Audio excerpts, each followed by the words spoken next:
Bonjour à tous, j'aimerais vous parler d'un sujet qui me passionne, c'est la capacité du cerveau à faire des associations.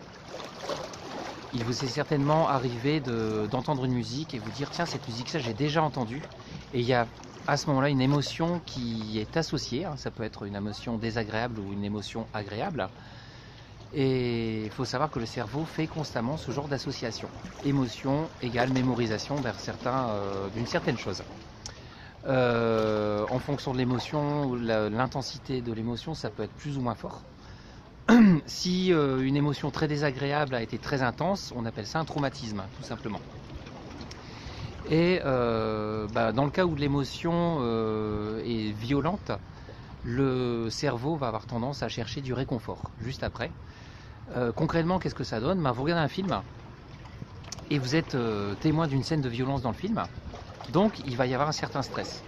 Si par hasard apparaît une pub juste après cette scène-là, votre cerveau va associer, donc imaginons que sur la pub ce soit, je ne sais pas, une marque de soda, votre cerveau va associer réconfort égale cette marque de soda.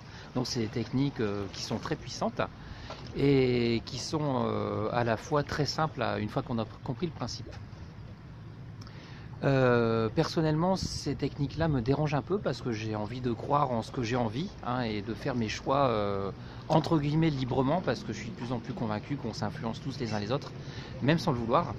Et je faisais partie des gens qui disaient non mais c'est bon, ces pubs-là n'ont aucune influence sur moi, c'est pour les autres. Et force est de constater qu'il a fallu que je m'avoue que ça avait beaucoup d'influence sur moi comme sur tout le monde. Il faut savoir que le cerveau c'est un organe quand même extraordinaire, qui a des capacités phénoménales, mais qui a aussi ses failles. Et dans l'exemple que j'ai pris, là on est, je ne vais pas dire en dessous de la ceinture, mais je vais dire en dessous de la ligne de flottaison. Et c'est intéressant de savoir que ces techniques, on peut les utiliser dans l'autre sens. Ça veut dire qu'on peut déprogrammer une association qui a été faite et reprogrammer par une autre. Ça veut dire que si le syndrome du loser, si je suis convaincu que je suis très mauvais dans un domaine, il est parfaitement possible de déprogrammer cette croyance et la reprogrammer par celle désirée. Voilà, j'ai testé sur moi, ça fonctionne, il faut d'abord savoir les identifier. Mais ça donne des résultats très intéressants. Autour de moi, des personnes l'utilisent aussi et j'ai beaucoup de retours positifs. Donc si ça vous intéresse, je prendrai beaucoup de plaisir à partager tout ce que j'ai appris dans des ateliers. Donc je vous dis à très bientôt, au plaisir de vous voir. Au revoir.